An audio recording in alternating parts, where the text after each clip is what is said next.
मुगल काल में हमारा देश सबसे धनी था, लेकिन पश्चिमी देशों के मुकाबले उस वक्त भी बहुत पीछे था। इसका क्या कारण है? इसका कारण यह है कि उस समय से शासक देश को मजबूत बनाने की कोशिश करते रहते थे। फिर भी पश्चिमी देशों की तरह उन्होंने शिक्षा के संबंध में एक राष्ट्रीय नीति नहीं अपनाई थी।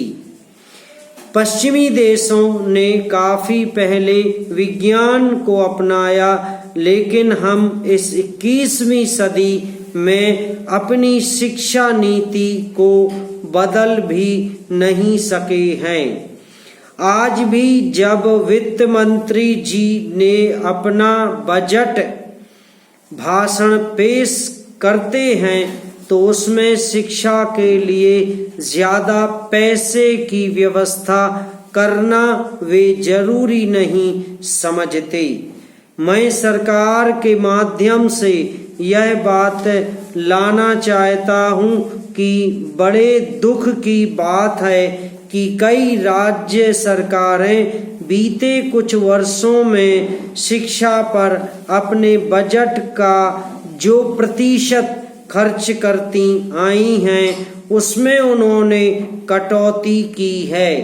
ऐसी हालत में संविधान में सरकार पर शिक्षा के लिए और लोगों को शिक्षित करने की जो जिम्मेदारी सौंपी है उसको सरकार कैसे पूरा कर सकेगी, यह बात मेरी समझ में नहीं आती। कोई भी ऐसा प्रगतिशील देश नहीं है जहां हमारे देश की तरह शिक्षा को सबसे पीछे रखा जाता है और उस पर इतना कम खर्च किया जाता है। पैरा सभापति महोदय, यदि आप आज्ञा दें तो मैं विभिन्न प्रदेश सरकारों ने आज तक शिक्षा पर जो खर्च किया है उसके आंकड़े इस सदन के समक्ष रखना चाहता हूँ।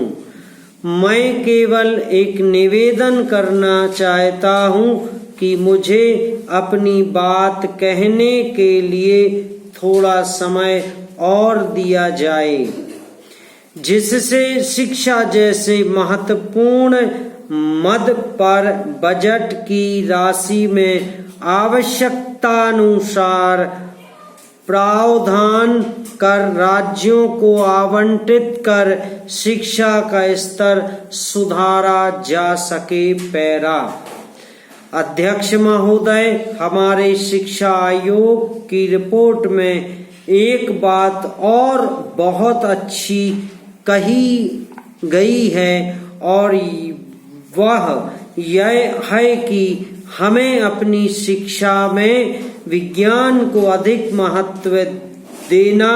आज की दुनिया में यदि हम तेजी से उन्नति करना चाहते हैं तो इसमें कोई संदेह नहीं है कि विज्ञान की शिक्षा पर सबसे अधिक ध्यान दिया जाना चाहिए। लेकिन श्रीमान, मैं यह भी निवेदन करना चाहता हूँ कि विज्ञान के साथ साथ हमें अपने बच्चों की अन्य विषयों की शिक्षा पर भी समुचित ध्यान देना होगा। समाप्त।